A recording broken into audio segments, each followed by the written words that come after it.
I've never been the kind of person who scares easy. I grew up in those hills, learned early how the woods sound at night and how they sound when something's wrong. Christmas Eve that year didn't feel wrong at first. Just quiet. Heavy snow had been falling since late afternoon, the kind that comes straight down and erases the world inch by inch. By the time I parked at my grandmother's place, the road behind me already looked half forgotten, tire tracks softening under fresh white. The house sat the way it always had, low and tired, porch sagging just enough to creak when the wind leaned on it. She'd passed the year before, and I hadn't been back since. Being there alone felt strange, but not unsafe. Not yet. Inside, the place smelled like old wood and pine cleaner. I plugged in the small Christmas tree she used to keep by the window, the one with mismatched ornaments and lights that buzzed faintly if you stood close enough. I made myself some food, listened to the radio until the signal faded into static, and tried to settle in. The snow kept falling. It pressed the world smaller. Somewhere around midnight, the power flickered once, twice, and went out for good. The house fell silent except for the soft hum of the tree lights running on an old backup outlet she'd had installed years back. That glow felt thin, like it could disappear if I breathed wrong. I was standing in the hallway when the knocking started. 3 slow knocks on the front door. Not hard. Not weak. Just deliberate. Like whoever was on the other side had all the time in the world. I didn't move at first. My mind went through the usual excuses. Maybe someone slid off the road. Maybe a neighbor needed help. Then I remembered there weren't any neighbors close enough to walk from, not in that weather. And nobody comes up that road after dark unless they have a reason. The knocks came again. Same rhythm. Same patience. I felt it in my chest more than my ears, a dull pressure that didn't belong. I stayed where I was, staring at the shadow the door cast down the hall. Snow muffles sound, but it also carries it strange. I thought I heard breathing. Slow. Careful. Then a voice said my name. It wasn't loud. It didn't need to be. It sounded like someone reading it off a page for the first time. No rise, no fall. Just the shape of my name pushed into the cold air. My legs locked. Nobody had any business knowing I was there. I hadn't told anyone I was coming. I hadn't posted anything. My phone had lost signal hours ago. I backed up into the kitchen, each step measured, afraid the floor would creak too loud. The voice followed, drifting along the outside wall, keeping pace with me. It said my name again, closer now, like it was learning how to say it better. I pressed my hand to my mouth, trying to keep my breathing quiet, and that's when I heard the crunch of footsteps in the snow. They weren't hurried. They moved steady, circling the house. I could track them by sound alone. Front porch, side yard, back corner. Wherever I went inside, the footsteps adjusted, always staying just beyond the wall. I caught a glimpse of movement through the living room window, a tall shape passing through the edge of the tree's glow. I never saw a face. Just a suggestion of shoulders, a head tilted too still. I grabbed the old flashlight from the junk drawer and clicked it on. The beam felt weak, yellow, and trembling with my hands. I checked the back door. Locked. Windows latched. Everything the way it should be. The voice came again, softer now, almost curious. It asked if I was cold. The question didn't sound right, like it wasn't meant to be a question at all. At some point, the knocking started up again, but not at the front door. It moved. A tap at the kitchen window. 3 knocks on the side of the house. 1 slow knock at the back door, followed by a pause that stretched too long. I realized then it wasn't trying to get in. It was testing me, learning where I was, how I reacted, how long it took me to move. I thought about my truck buried out front, thought about running, but the idea of opening that door and stepping into the dark felt worse than staying. I pulled a chair into the hallway, sat with my back against the wall, flashlight in my lap. The tree lights flickered once, dimming, then steadied. Outside, the footsteps stopped. That silence was heavier than anything before it. No wind. No snow sound. Just nothing. I stayed like that for I don't know how long, muscles screaming, afraid to shift. When the voice came again, it was right outside the hallway wall. Close enough I could hear the shape of a mouth working. It started telling me things. Not threats. Not promises.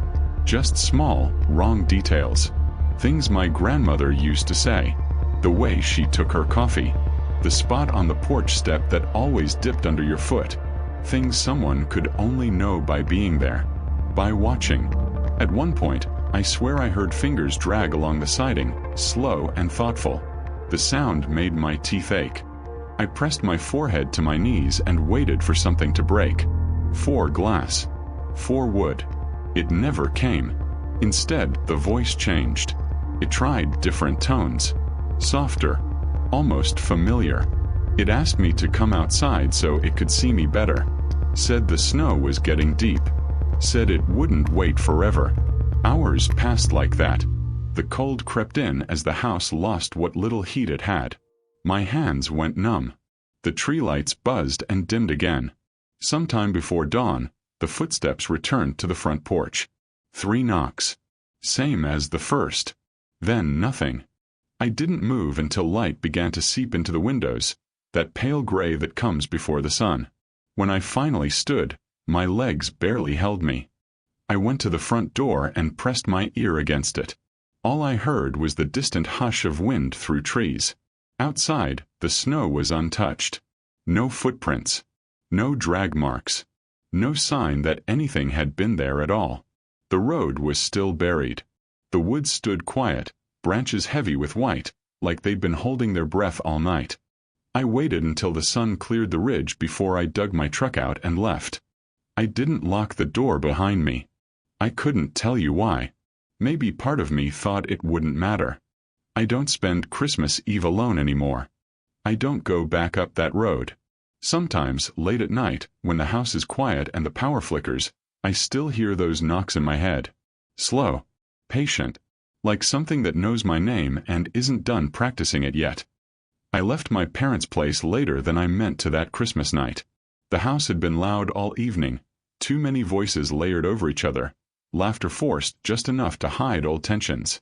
By the time I hugged everyone goodbye, it was close to 11. Snow had started falling again, light but steady, the kind that looks harmless until it's been coming down long enough to change the shape of the world. I decided to take the back road through the valley instead of the highway. It was longer but quieter, and I wanted the quiet.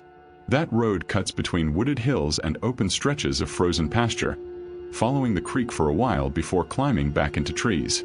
I'd driven it 100 times growing up. At night, though, it feels different. The dark presses in tighter, headlights carving a narrow tunnel through the trees. About 10 minutes in, the radio started acting up, Christmas music dissolving into static every few seconds. I tapped the dash, adjusted the dial, then gave up and drove in silence except for the tires hissing over packed snow. That's when I saw the light ahead. At first I thought it was a reflection, maybe a mailbox catching my headlights. Then it moved. A soft, warm glow bobbing along the shoulder of the road. As I got closer, the shape resolved into a person walking slowly, holding a lantern low by their side. No coat hood up, no visible backpack, just that steady light swinging in a small arc. My first thought was that someone's car had broken down. It didn't make sense, but enough sense that I eased off the gas. I cracked my window and felt the cold spill in, sharp and immediate. Before I said anything, I heard them humming. Not a tune I recognized, not really a tune at all. It drifted up and down like it was guessing where the notes should be, restarting itself every few seconds. When my headlights washed over them fully, they stopped walking and turned to face me. They smiled. It was the kind of smile you notice too late, after your brain's already trying to move on. Too wide, stretching the skin around the mouth tight. Too still, like it had been set in place and forgotten. The lantern lit their face from below, throwing shadows up into their eyes. I couldn't tell how old they were. Their clothes looked ordinary enough, dark jacket, jeans, but everything about them felt slightly out of step with the scene. I rolled the window down just enough to speak and asked if they needed help. My voice sounded thin in the cold air. They didn't answer. They just took a step closer, lantern swinging, boots crunching softly on the snow-packed shoulder. The humming stopped. For a second, all I could hear was my own breathing and the idle of the engine. Then they started singing. It was louder than the humming had been, but still wrong. The words were Christmas carols, ones I knew well, but the verses were out of order, stitched together without care. Lines repeated where they shouldn't. Melodies bent and twisted, landing on notes that didn't belong. The lantern light shook as they sang, casting those shadows higher, deeper. I glanced up and caught my reflection in their eyes. They weren't blinking. Not once. Not even when snowflakes drifted down into their lashes. Their eyes stayed wide and wet, fixed on me like I was something being measured. My stomach dropped in a way I still can't put words to. I rolled the window up and put my foot on the gas. The car lurched forward, tires slipping for a heartbeat before catching. I didn't look back right away. I told myself it was over, that I was just spooked and leaving someone confused in the cold. Then the singing got louder. I checked the rearview mirror. They were running after me. Not fast. Not panicked. Just steady, arms pumping, lantern bouncing in that same slow rhythm. They stayed in the center of the lane, like the road belonged to them. Snow kicked up under their boots, but they didn't seem to slow. The smile was gone, replaced by something blank and focused. The singing didn't stop. It didn't even waver with the effort of running. I pressed harder on the gas. The road twisted ahead, narrow and slick, guardrail on one side and a drop into trees on the other. My headlights shook with every bump. In the mirror, the lantern stayed visible longer than it should have. Even as distance grew, that light followed, bobbing along behind me, the song threading through the dark. The radio crackled back to life without warning, bursting into static so loud it made me flinch. For a split second, beneath the noise, I thought I heard singing through the speakers, warped and distant. I slammed the radio off and focused on the road, heart hammering hard enough to hurt. The climb up the mountain felt endless. Every turn, I expected to see that lantern waiting ahead of me instead, blocking the road. It never did. But every time I glanced in the mirror, the light was there, farther back now but still steady, still coming. The singing faded and returned in waves, sometimes carried on the wind, sometimes so faint I wondered if it was only in my head. When I finally crossed the county line, there's a small sign nailed to a post by the road. I don't remember seeing it that night, but I remember the exact moment the singing stopped. It cut off clean like someone had closed a door. I looked in the mirror again. The lantern was gone. The road behind me was empty, dark and ordinary, snow drifting down like nothing had happened. I didn't slow down until I reached the first gas station on the edge of town. The lights there felt unreal, too bright, buzzing overhead. I sat in the car for a long time before going inside, hands shaking, trying to convince myself it was over. I told the clerk I thought I'd seen someone walking back on the mountain road. He frowned and said nobody lives out that way anymore. Not for years. Cars break down sometimes, he said, but folks don't walk. Not in winter. I drove home on main roads after that, even if it added an hour. I didn't sleep much that night. Every time I closed my eyes, I saw that smile lit from below, heard those wrong stitched together words. In the weeks that followed, I tried to forget it. Told myself fear had filled in the gaps, turned something harmless into something else. But every Christmas since, when I'm alone in the car and the radio goes quiet, I hear that tune again. Soft at first, just a few notes that don't quite fit together. And no matter how many times I change the station, it always feels like it's coming from somewhere behind me, steady and patient, keeping pace. Christmas morning is supposed to feel safe. That's what people say anyway. Quiet in a good way. The kind of quiet that settles into your bones and tells you nothing bad is going to happen today. I remember waking up before sunrise that year, wrapped in a heavy stillness that felt deeper than sleep. The cabin was cold, the fire long burned down to ash, and for a moment I forgot where I was. Then I heard the woods. Not moving. Just waiting. I'd gone up there alone 2 days before Christmas. The cabin sits on a ridge above a narrow creek, a place my uncle built back when he still believed in getting away from people. No close neighbors. No cell service. Just trees, hills, and an old logging road that barely counts as one in winter. I'd been going up there every December since he passed, telling myself it helped me think. Truth was, I liked the isolation more than I liked admitting. I rolled out of bed and glanced toward the front window, expecting to see that soft gray-blue light that comes before dawn reflecting off fresh snow. Instead, the porch light was on. That stopped me cold. I always turn it off at night. Always. The bulb throws a harsh cone of yellow that feels too exposed out there, like a signal. I stood there staring at it, my breath fogging in the cold air, trying to remember if I'd forgotten. I couldn't. I pulled on my boots and jacket and stepped onto the porch.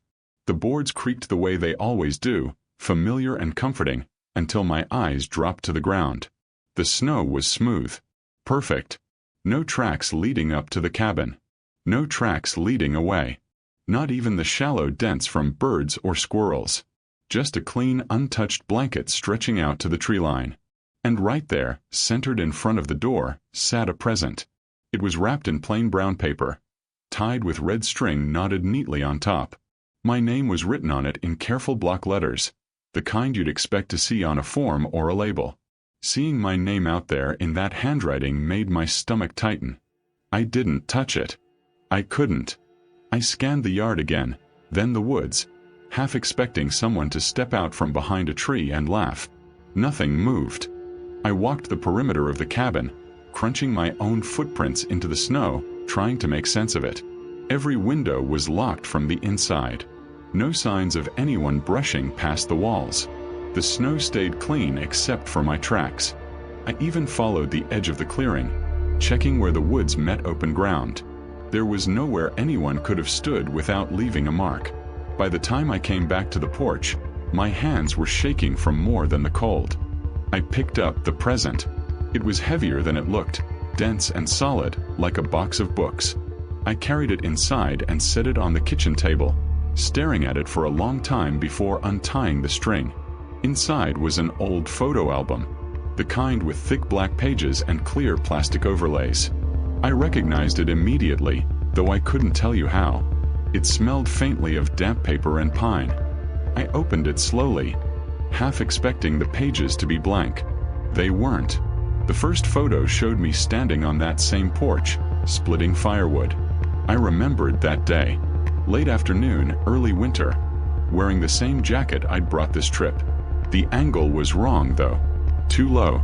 Like it had been taken from somewhere near the ground, just inside the trees. The next photo showed me hauling water from the creek, shoulders hunched against the cold. Another showed me asleep in the chair by the fire, mouth open, head tilted back.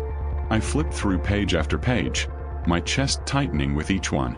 Every photo was of me, chopping wood, cooking, reading by lantern light, stepping outside to piss in the snow at night. Some of them were close enough I could see the grain in my jacket, the steam of my breath.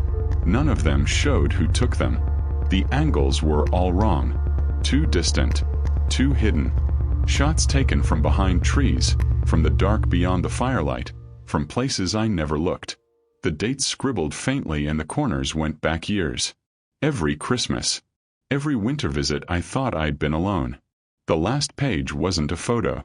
It was a single sheet of paper tucked under the plastic. No handwriting this time. Just printed letters, pressed hard enough to leave impressions on the page. You forgot to leave the lights on this year. I sat down hard in the chair, the album slipping from my hands onto the floor. My heart was beating so loud I could hear it in my ears. I stared at the words, reading them over and over, like they might change. Outside, the porch light buzzed faintly, audible now that I was listening for it. I didn't finish my coffee. I didn't pack neatly. I threw my things into my bag and loaded the truck in silence, glancing toward the woods every few seconds. The snow had started falling again, light flakes drifting down and softening my footprints. By the time I pulled away, the cabin already looked empty, like it had never been touched. I didn't come back for weeks. When I finally did, it was late January. I brought a friend that time, though I didn't tell him why. The road was clearer, the snow thinner, but the woods felt the same. Still. Watchful. The cabin looked unchanged. The porch light was on. I stopped at the bottom of the steps. My friend asked if something was wrong. I didn't answer. I walked up and stood where the present had been. There were no footprints. Not old ones. Not new ones. The ground around the porch was bare and frozen, but the thin layer of snow beyond it was smooth and untouched. I went inside and checked the table. The photo album was gone. Every window was still locked. Nothing was disturbed. I turned off the porch light before we left. I made sure of it. I haven't stayed there overnight since. I still own the place. Still pay the taxes. Every December I think about going back, telling myself I imagined it, that there has to be a simple explanation. But every time I picture that porch, I see the light on in the dark, shining out into the trees. And what keeps me awake at night isn't knowing that something watched me. It's knowing that it noticed when I forgot.